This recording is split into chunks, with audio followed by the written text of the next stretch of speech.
addition to BP Sara's resignation as DepEd Secretary, is very remarkable within the nation or within the country. And it says, the eagle will begin to fly and left the crocodile in the river. So sino ang mga yon? Alam nyo na. Ang mga crocodile or buaya o buwetre na sumama sa agos ng isang river. Such a powerful visual. Or rather, the eagle soaring high and leaving the crocodile in its path and reaching new heights is a great metaphor. So, in politics, ang dating magkasangga ngayon ay magkalaban na. Kaya sa pag-resign ni BP Sara ay maraming natuwa at pumapalakpak ang tenga dahil finally may freedom na siya sa mga buwetre.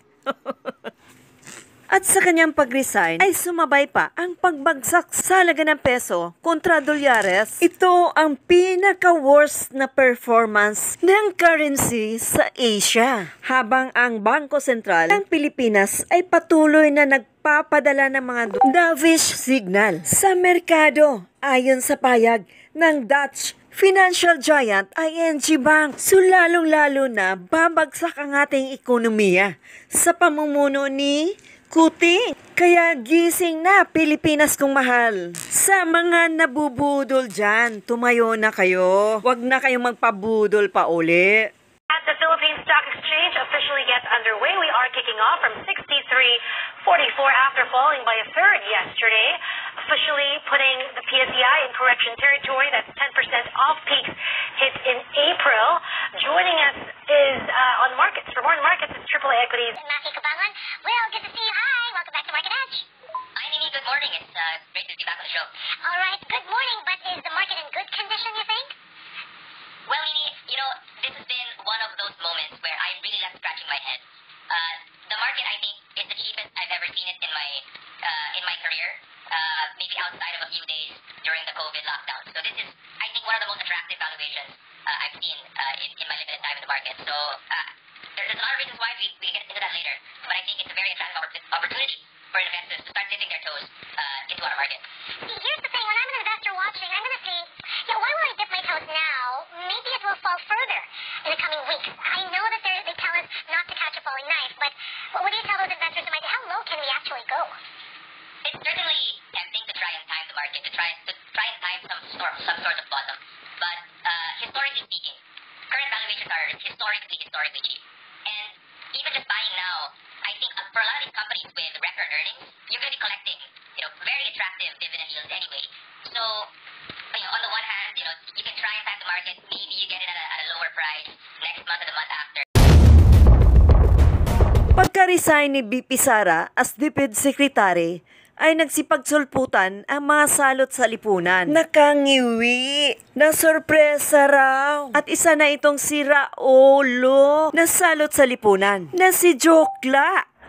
Ang resignation ni Sara Duterte bilang DepEd Secretary ay nagpapakita lamang na sa simula pa lang, hindi siya talaga sincere, wala siyang pakialam. Alam mo, Jokla, sa simula pa, wala rin kaming pakialam sa'yo. Ayaw namin ng NPA na katulad mong Jokla. And who the hell you are para magpapaipal ng ganyan? Sino may sabi na walang nagawa si BP Sara? Aber, pa-impress ka na namang epal. Sa sektor ng edukasyon, para sa kanya ay instrumento lang para sa politika ang DepEd. At ikaw, anong ginagawa mo sa Kongreso? You are using the Congress because of your political hidden agenda. At target mo ang gobyerno na pasukin para maghari-harian kayo dito sa bansang Pilipinas. Kawawa ang taong bayan.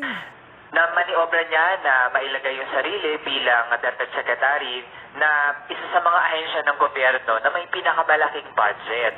Oo, talaga kasi yung budget na yon para tugisin kayong mga rebelde na nang re-recruit na mga estudyante. Ang kapal na mukha nyo. Kaya takot nyo lang kay BP Sara, humanda kayo. At ngayon na dahil hindi na nakakatulong sa kanya na manatili pa sa gabinete, ganun lang kadali na bumitaw sa kanya.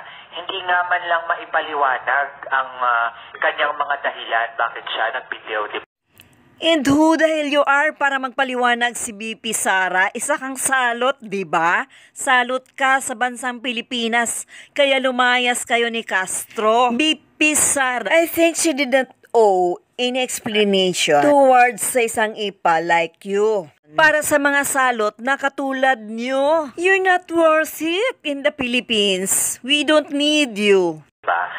Hindi ito magandang ehemplo ng pagiging public servant na hindi ka nagpapaliwanag sa iyong constituents kung bakit ka bibitaw sa pwesto.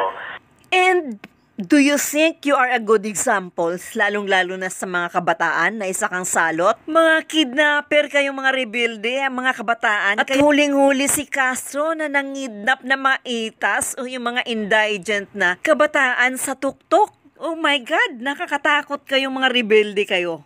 At yung fans na hiningi ni BP Sara ay para puksain kayo nationwide. Kaya yan ang kinatatakutan nyo kay BP Sara. Ang tuluyan na kayong mga salot. Kaya pinagtutulungan nyo si BP Sara dahil alam nyong mabigat na kalaban si BP Sara. Kaya pinagtutulungan nyo si Raffy Tulfo, Risa Hontiveros, Tambaluslos dahil may bala kayong tumakbo bilang presidente. At alam nyo na si BP Sara ang pinakamabigat na kalaban. Kaya pinagtutulungan nyo. Mga buwetre kayo, wala naman kayo nanggawa sa bansa, puro lang kayo pasaway. Magsipaglayas kayo sa bansang Pilipinas. At lalo na yung mga dilawan for how many years, decades na nakaupo sa gobyerno ay walang nangyari, puro bulsa.